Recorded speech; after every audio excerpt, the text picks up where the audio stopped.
una breve introducción de quién soy yo. Yo soy Michael Galeano, soy colombiano, mi esposa es Gaby, ella es de Guatemala. Hemos pasado casi de la mitad o más de nuestra mitad de nuestra vida en Estados Unidos, específicamente en en el estado de Florida, en la ciudad de Weston. Vinimos a Minnesota, ya van a ser hace 2 años, para estudiar en el seminario de Bethlehem. Tuvimos la gran oportunidad de estar ahí en el seminario de Bethlehem 4 años, y recientemente salimos para Florida de nuevo. El deseo nuestro siempre fue plantar una iglesia o servir a una iglesia hispanohablante en el sur de la Florida. Y Dios nos ha dado esa gran bendición de plantar ahora gracia sobre gracia en la ciudad de Weston. Así que estamos muy gozosos. Tenemos una pequeña princesa en casa. Yo le digo a mi esposa que desde que nació ella, mi esposa dejó de ser princesa, ahora ya es reina, y ahora mi hija es princesa. Entonces mi princesa tiene 3 años recién cumplidos, nació aquí en Minnesota, así que está por ahí en la nieve corriendo feliz, recordando sus raíces minnesotanas. Así que doy gracias a Dios por eso. También este seminario, gracias a Broman and Holman, está siendo patrocinado por la casa editorial de Broman and Holman, así que le doy gracias yo a Dios por la vida de este ministerio de Broman and Holman. Déjame ver si algo más, tengo alguna información aquí. Bueno, estamos muy felices de empezar esta plática, este taller de hoy sobre qué es lo nuevo del Espíritu Santo en el nuevo pacto. Así que antes de comenzar en nuestra plática, en nuestro taller, yo quisiera de nuevo orar y pedirle precisamente a Dios, en el nombre de Cristo y por la obra del Espíritu Santo, que Él nos dirija en ese tiempo para que podamos crecer juntos, apreciar esta verdad y no simplemente apreciarla, pero a vivirla. Así que si me acompañas, vamos a orar por este tiempo. Padre Señor, venimos delante de ti reconociendo que solamente tú eres merecedor de toda gloria. Venimos delante de ti, Señor, porque sabemos que tú nos has dado este gran privilegio de conocerte. Padre Señor, yo te doy gracias porque, como el pastor Miguel compartía hace unos minutos, esta es obra tuya, por lo que Cristo hizo en la cruz, pero por la aplicación poderosa del Espíritu Santo que nos ha abierto nuestros ojos, nos ha dado un nuevo corazón para poder responder con deseo y con obediencia. Así que, Padre, yo te pido que tú nos ayudes, Señor. Ayúdanos, Padre.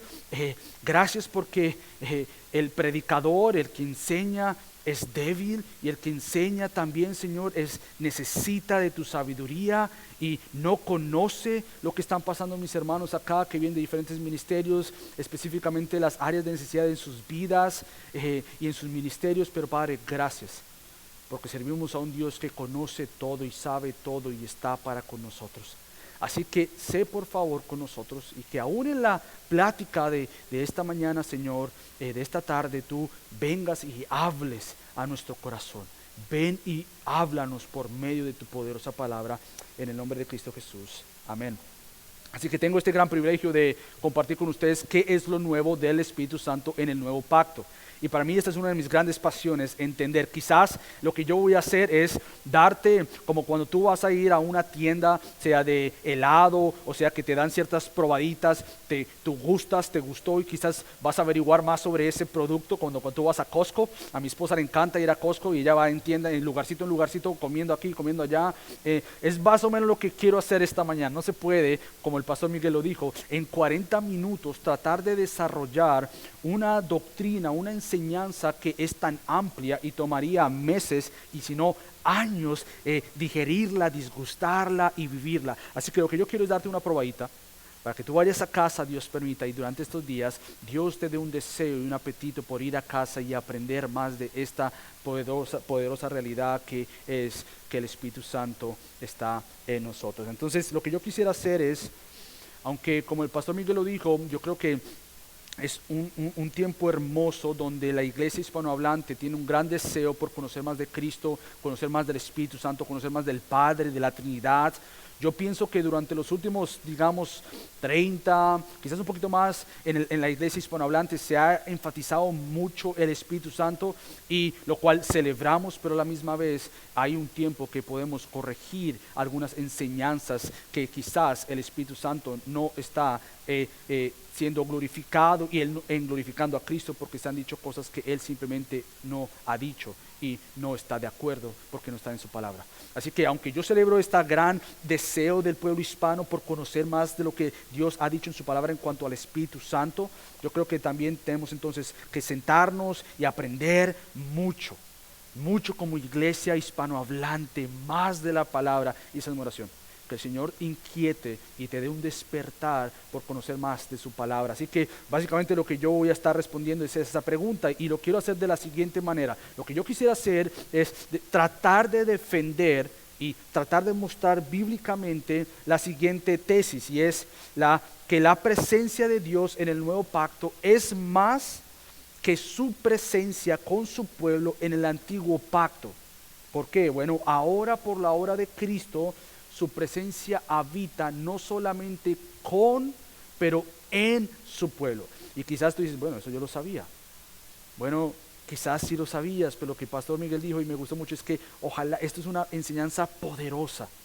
Aunque son preposiciones que para nosotros no significan mucho, con o en, son cruciales.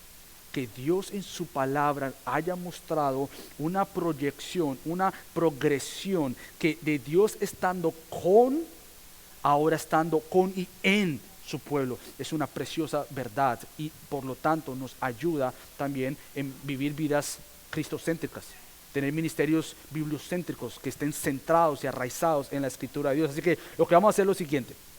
Yo voy a mencionar brevemente cuando hablamos de qué es lo nuevo del Espíritu Santo en el nuevo pacto, lo que también podemos hablar es sobre la presencia de Dios. Eso es básicamente lo que estamos tratando de hablar y de entender esta mañana o esta tarde. Cómo la presencia de Dios se ve de Génesis a Apocalipsis.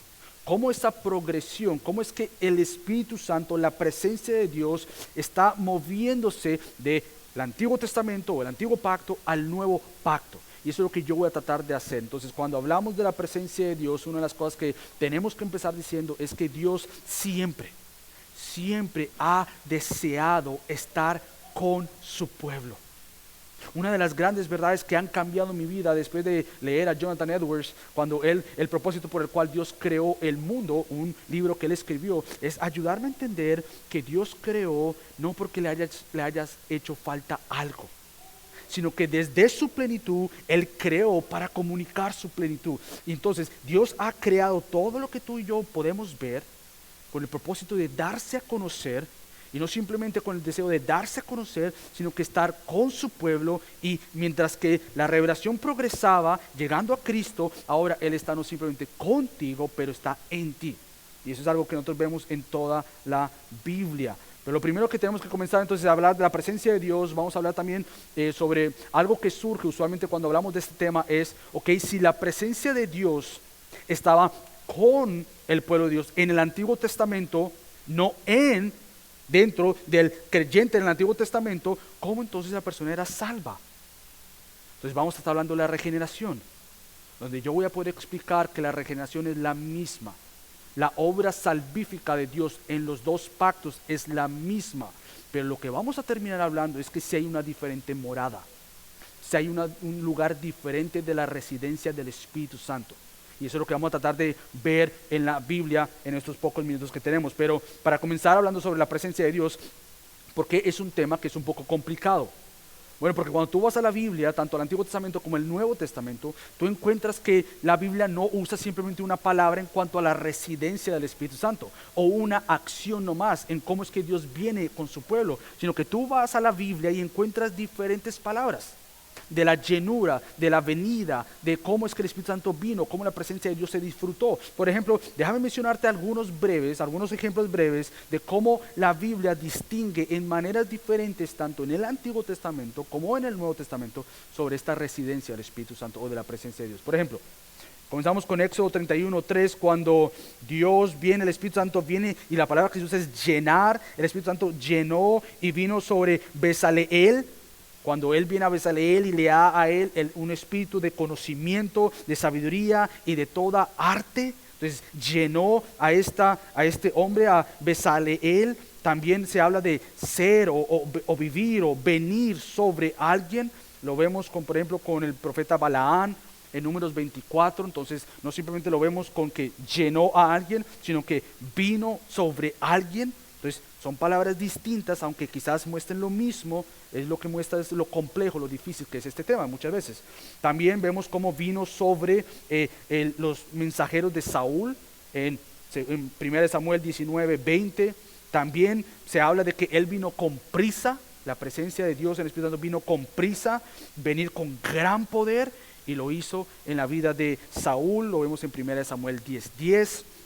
También lo vemos con que él quizás vino a vestir o vino sobre alguien, y lo vemos con Zacarías en 2 de Crónicas 24:20. Entonces son diferentes palabras. También lo vemos sobre cómo el Espíritu Santo se vino y se puso o poner la palabra, pero se puso sobre alguien.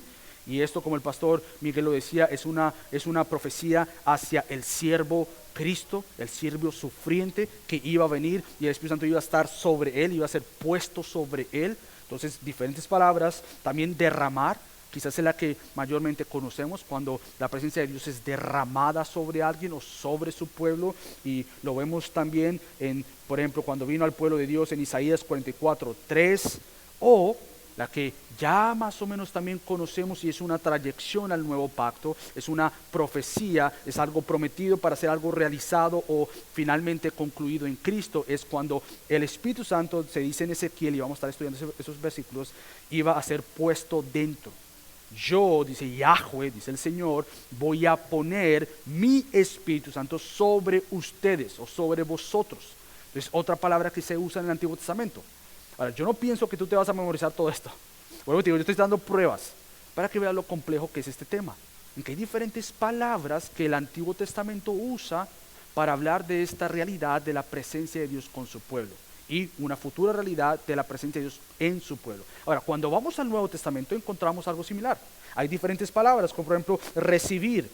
Cuando Cristo sopla a sus discípulos, ellos reciben en Juan 20:22, Cristo resucitado, como el pastor Miguel lo explicó muy bien. Había una profecía, él lo prometió cuando él resucita o es resucitado. Entonces él ahora ya como Cristo resucitado sopla y ellos reciben el Espíritu Santo. Vamos a hablar de eso también. También vemos, y es que el Espíritu Santo se da, lo vemos en Hechos, y en todo Hechos tú lo vas a ver, cómo el Espíritu Santo se da para ser testigos. También vemos la palabra derramar en los gentiles, cuando Pedro empieza a proclamar la palabra de Dios al pueblo gentil, y vemos con Cornelio y su familia en Hechos 10 que vino sobre los gentiles. Juan también dice que van a ser bautizados por el Espíritu Santo, y obviamente esto podríamos hablar sobre qué significa esto, pero precisamente no es mi tema, aunque vamos a hablar sobre esto. Precisamente era la realidad que íbamos a ser llenos del Espíritu Santo, también caer sobre y venir sobre y llenar. Entonces, cuando tú ves ambos, encuentras esa realidad que, bueno, hay varias palabras. Entonces, ¿cómo nosotros podemos hacer y entender este tema tan importante que es la presencia de Dios con su pueblo y en su pueblo? Son varias palabras que la Biblia te informa de esta realidad prometida de parte de Dios y de este deseo. Una de las cosas que quiero animarte es que veas el deseo mismo de Dios de estar con y en su pueblo. Nadie le dijo a Dios, ¿puedes estar con nosotros? Él dijo, yo voy a estar con ustedes. Nadie le dijo a Dios, ¿será que tú puedes venir en nosotros? Él dijo, yo voy a estar en ustedes. Esto es obra de principio a fin de Dios. Por lo tanto, es de gran deseo de nosotros conocer estas grandes verdades. Entonces, lo que tenemos que tener en mente también, y quizás para ti va a ser nuevo esta palabra, la teología bíblica. Yo creo que grandes doctrinas en lo personal, que yo he podido crecer más y aprender más y amar más, es entre más yo conozco lo que es teología bíblica, a mí me apasiona demasiado este tema. Entonces, cuando vemos este tema de la presencia de Dios, lo que estamos haciendo en realidad es una teología bíblica. Lo que la teología bíblica y busca es ver y trazar de Génesis a Apocalipsis, todos los libros de la Biblia, ver cómo un tema es presentado y progresa para llegar a un clímax que es la exaltación de Cristo. Pero lo que nosotros vemos de la presencia de Dios de Génesis a Apocalipsis es este deseo mismo de Dios de crear para comunicar. Génesis, Él crea, Él quiere darse a conocer al hombre y a la mujer y los crea a su imagen y semejanza. Termina en Apocalipsis con la nueva creación donde Él va a estar con nosotros, y obviamente el tema principal aquí es el templo. Y esto es lo que precisamente vamos a ir moviéndonos en cómo es que todo este templo empieza a progresar para que tú y yo, te doy un adelanto, seamos este pueblo y este templo del Espíritu Santo. Entonces, cuando hablamos de la llenura, de la residencia, de la morada del Espíritu Santo, usualmente lo que decimos es, si Dios estuvo con su pueblo en el antiguo pacto, pero no en su pueblo internamente, entonces, ¿cómo es posible que el Espíritu Santo o una persona, perdón, sea creyente? Entonces, inmediatamente cuando tú piensas sobre la llenura del Espíritu Santo que no estuvo en su pueblo en el Antiguo Testamento, pero que sí está en su pueblo en el Nuevo Testamento, tú dices, pero entonces ¿cómo una persona puede ser salva? Si es obra del Espíritu Santo.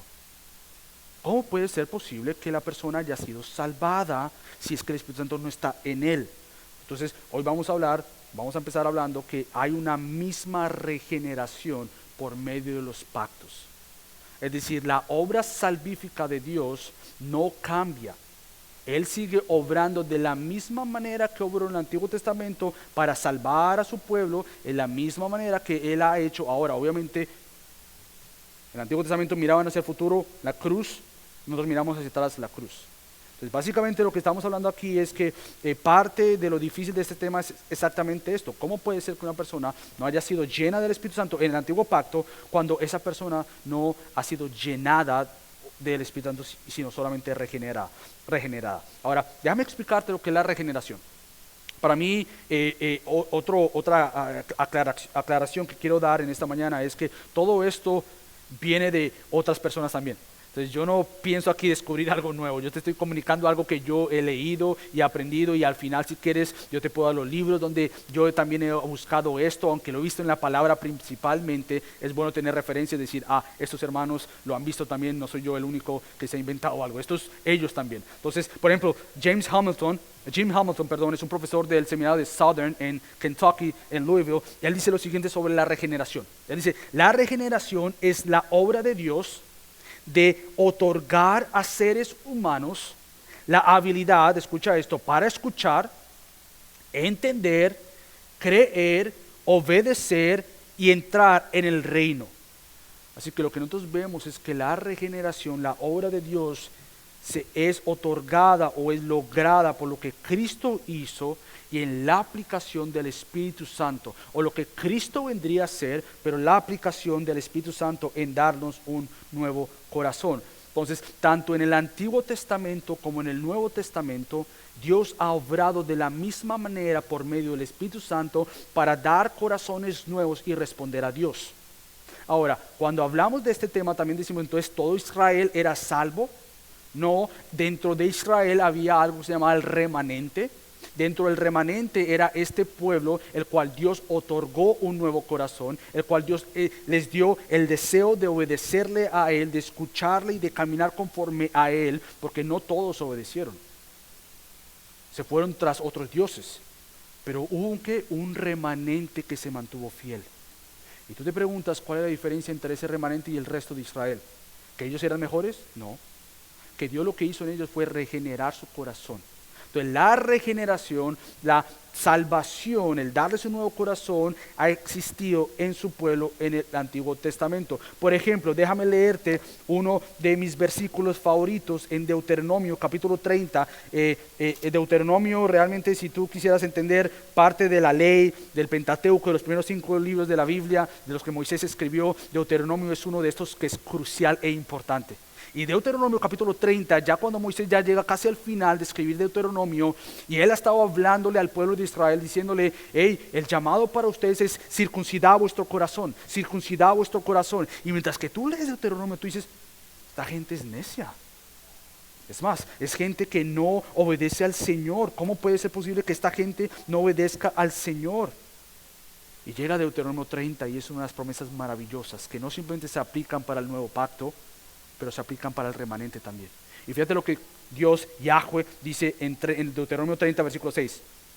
Además, el Señor tu Dios circuncidará tu corazón y el corazón de tus descendientes. ¿Y cuál es el propósito de la circuncisión? De la regeneración. Es lo que podríamos decir, es similar. Circuncisión, regeneración, podríamos decir que significa lo mismo, de corazón. Bueno, ¿para qué? para que ames al Señor tu Dios con todo tu corazón y con toda tu alma, a fin de que vivas. Esto es una de las tantas promesas que vamos a ir mencionando, pero Deuteronomio 30 es como si fuera la base de la enseñanza de la regeneración, que más adelante, por medio de los profetas de Jeremías, Isaías, Ezequiel, que lo vamos a leer, vemos esta obra del Espíritu Santo regenerando el corazón, circuncidando el corazón, que Pablo lo interpreta así en Romanos 2, que dice que la circuncisión verdadera no es la de la carne, pero es la que se hace internamente en el corazón.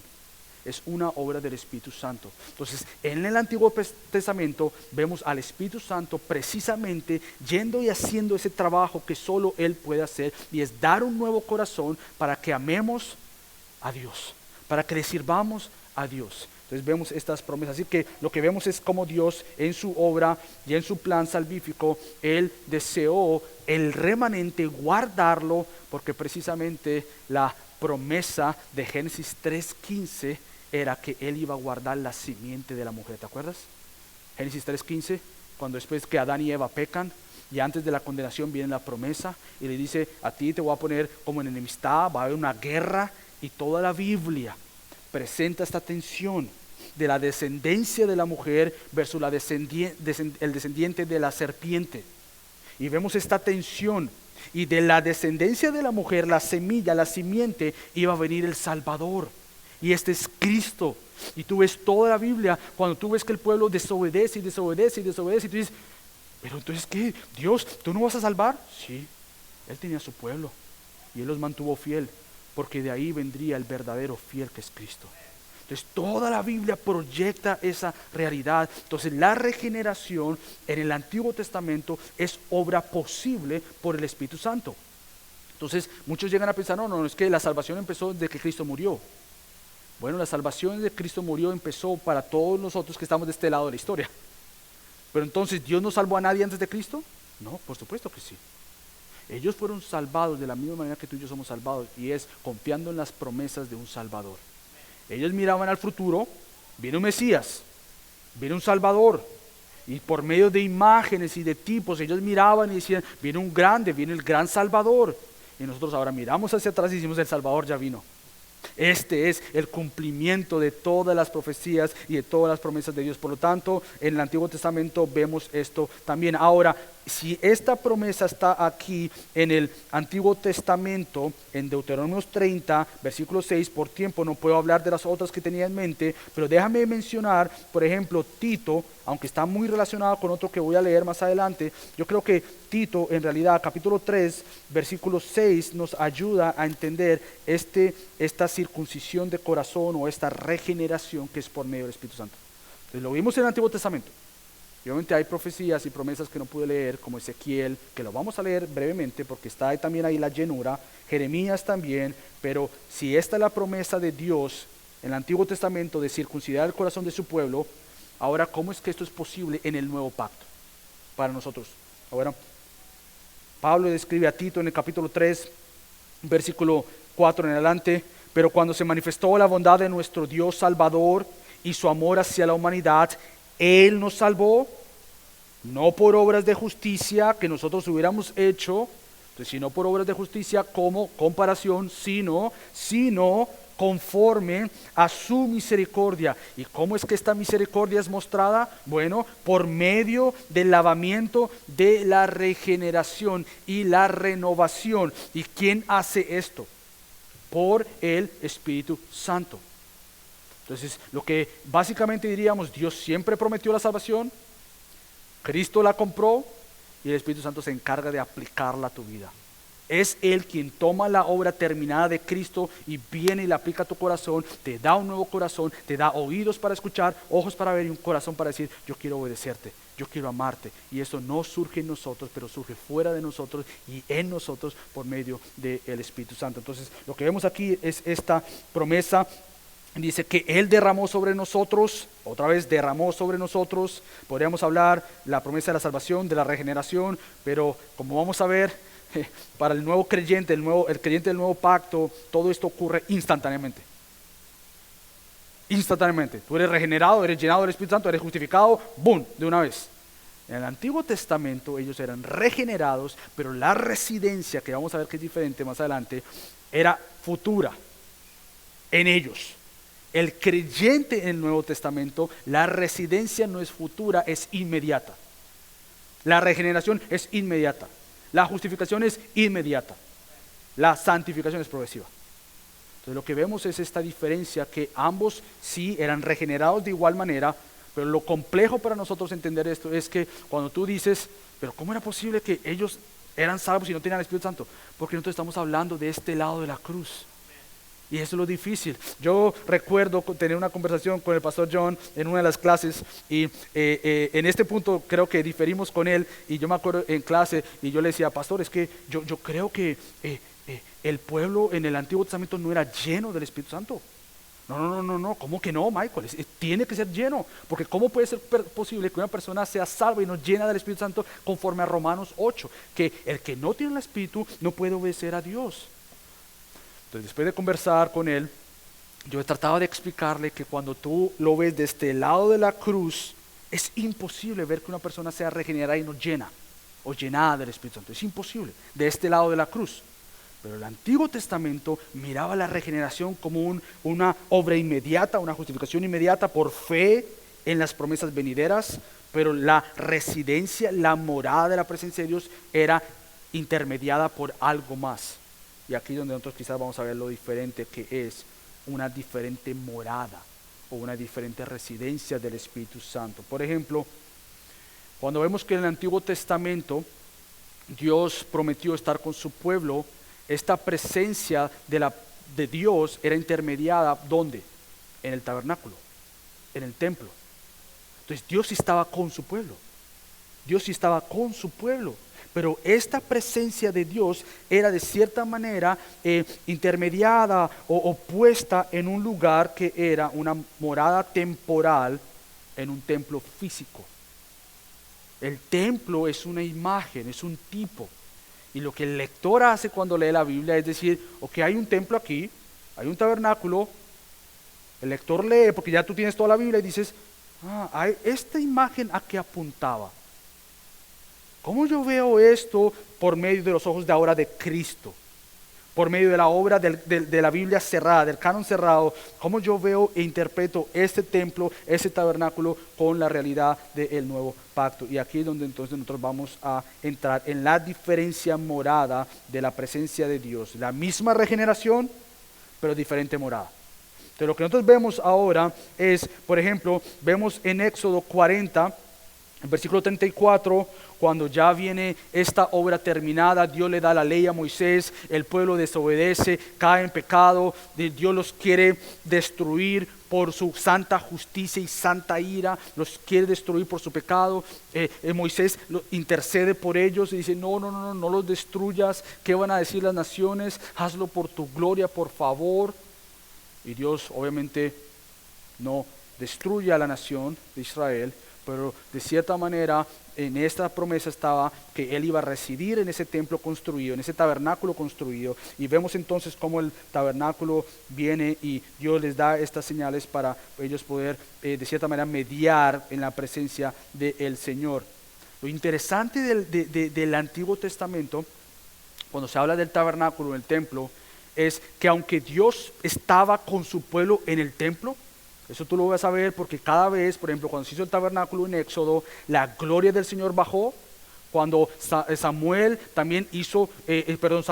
cuando Salomón hizo el templo, la gloria de Dios bajó.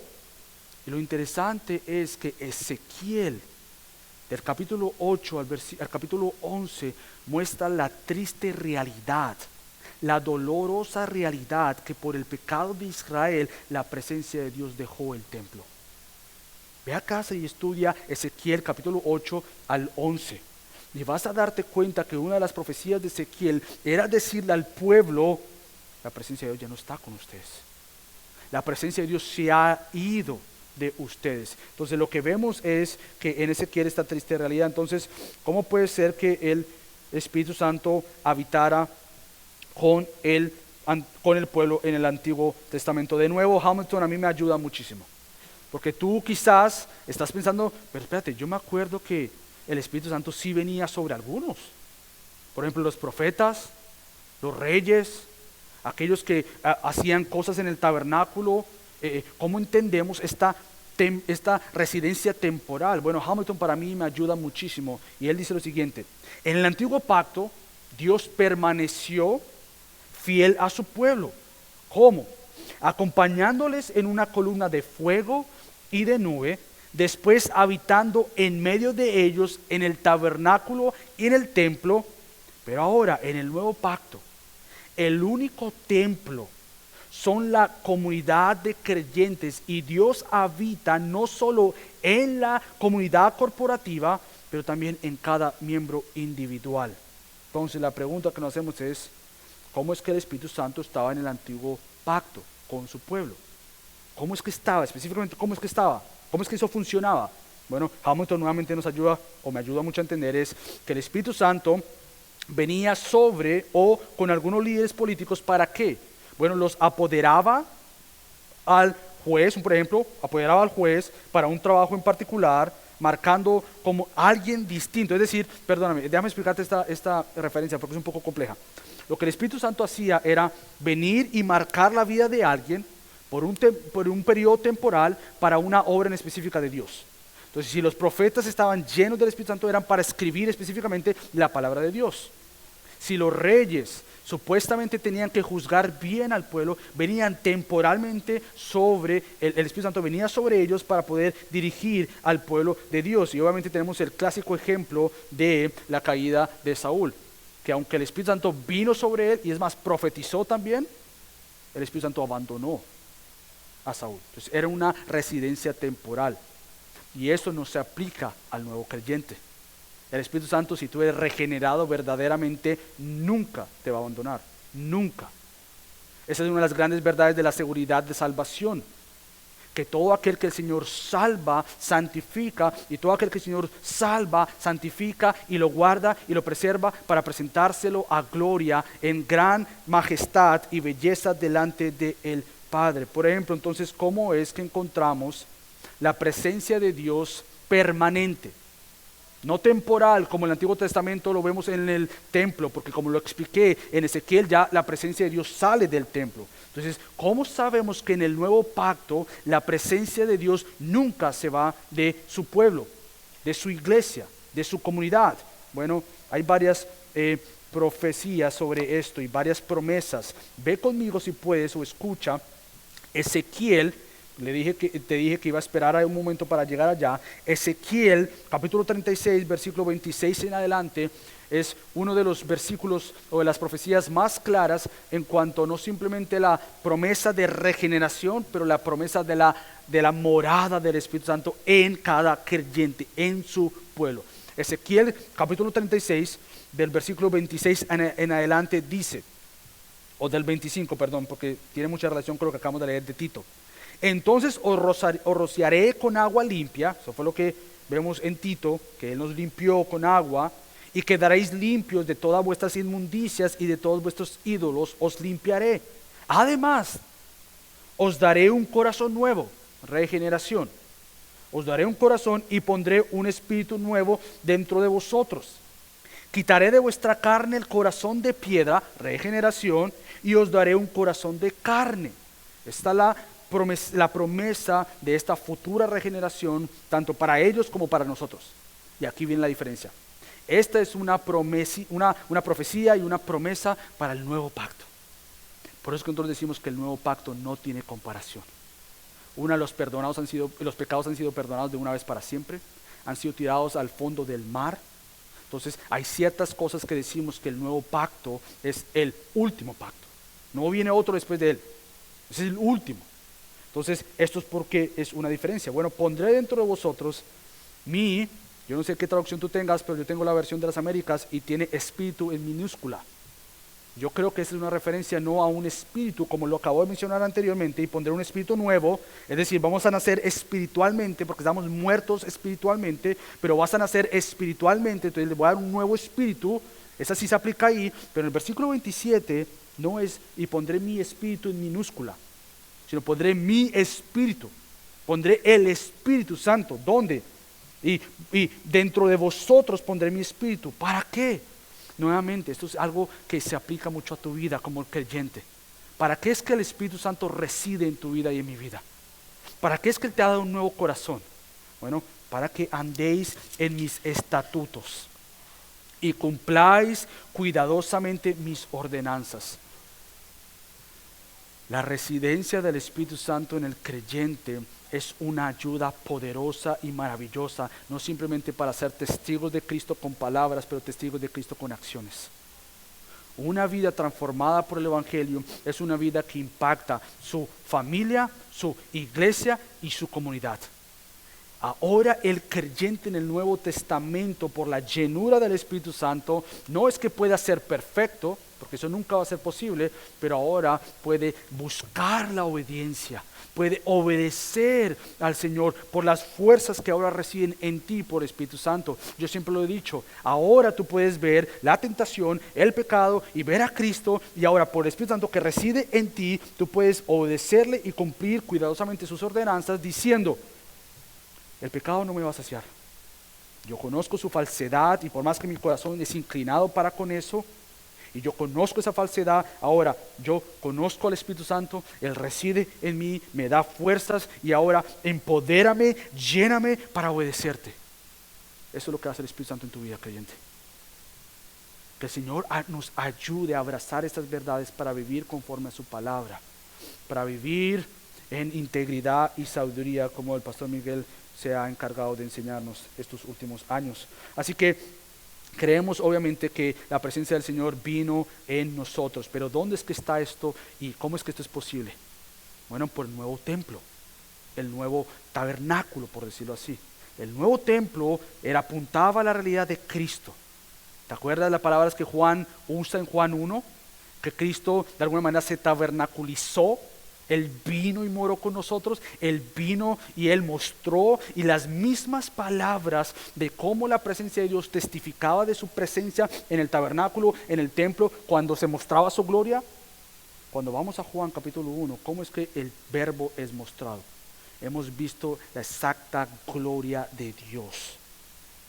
Entonces lo que hace la gloria de Dios en el tabernáculo anterior, en el templo anterior, es verificar y decir: este es el verdadero templo, este es el verdadero tabernáculo, y la gloria de Dios, Él muestra exactamente la misma gloria del Padre, dice Juan.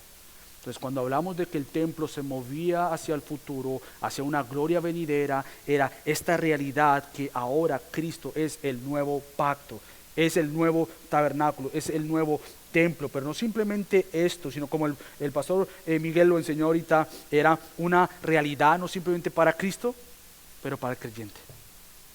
La llenura del Espíritu Santo no era una residencia nomás en Cristo, Él cumpliendo todas las profecías de Isaías, que pondré mi espíritu sobre Él, es decir, sobre el siervo, sobre el prometido, sobre Cristo, el Mesías. Él va a tener el Espíritu Santo, Él va a poder hablar, sanar, Él va a poder curar. Este es Cristo, el Mesías, va a tener el Espíritu Santo. Y cuando Lucas nos relata que después de que Él fue tentado, Él va y entra a la sinagoga, pide el libro, lee Isaías, y Él lee la profecía de Isaías, que el Espíritu Santo iba a estar sobre Él, dando libertad al cautivo, dando vista al ciego, librando al pobre, y Él dice: hoy se ha cumplido esta profecía. El Espíritu Santo no simplemente también estaba con Cristo, pero esto era importante porque Él iba a rogar al Padre que no nos dejara huérfanos y que nos enviara el Paracletos, como el pastor Miguel enseñó, el ayudante, el asistente, aquel que iba a estar para y con nosotros. Y por ejemplo, déjame leerte brevemente ya para hablar de esta realidad de la presencia del Espíritu Santo sobre nosotros.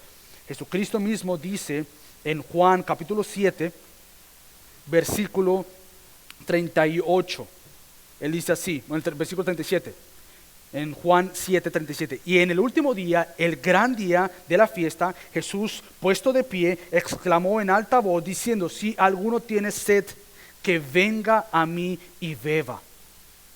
El que cree en mí, como ha dicho la Escritura, de lo más profundo de su ser brotarán ríos de agua viva. Y ahora Juan explica. Pero Él decía esto del Espíritu. Y fíjate lo que dice acá. Que los que habían creído en Él habían de recibir, futuro, habían de recibir, una vez tú creído, los discípulos que caminaban con Cristo no habían recibido el Espíritu dentro, habían sido regenerados, pero hasta que Cristo no muriera, no resucitara, esto no se iba a cumplir. Hasta la hora de la gloria de la crucifixión de Cristo no ser terminada y Él no haber dicho mi obra es consumada, es que esto iba a ser cierto. Porque dice Juan, el Espíritu no había sido dado todavía, pero ya habían creído. ¿Sí ve la diferencia? Yo espero ser claro. No habían creído, pero no habían sido llenados del Espíritu Santo. ¿Por qué? Bueno, dice, no habían creído todavía, pues Jesús aún no había sido glorificado.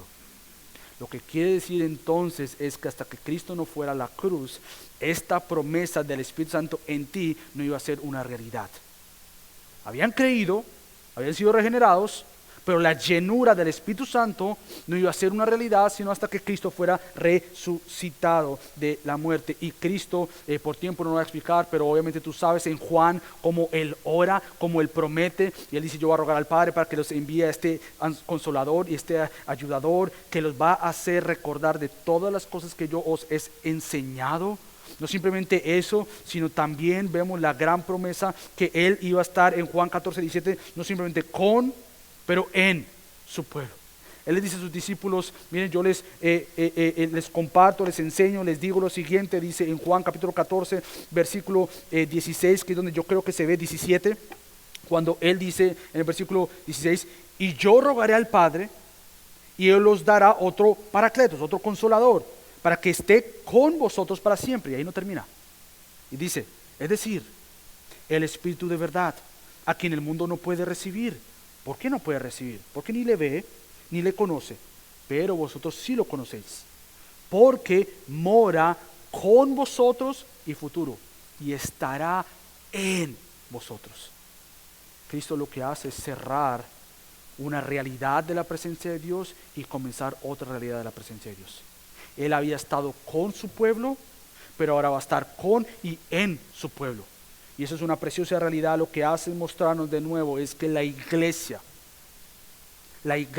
es el templo del Espíritu Santo, y esto trae muchas implicaciones para cómo vivimos como iglesia. Hace poquito leí a alguien en Twitter, se me escapa ahorita el nombre, decía, vemos muchos creyentes quizás, o discípulos, era la idea, pero poca transformación. Vemos iglesias llenas, pero poca transformación. Y lo que hace el Espíritu Santo es venir sobre y en nosotros para ayudarnos a ser más como Cristo. Para ayudarnos a entender la palabra de Dios, por supuesto que sí, pero aplicarnos la palabra de Dios.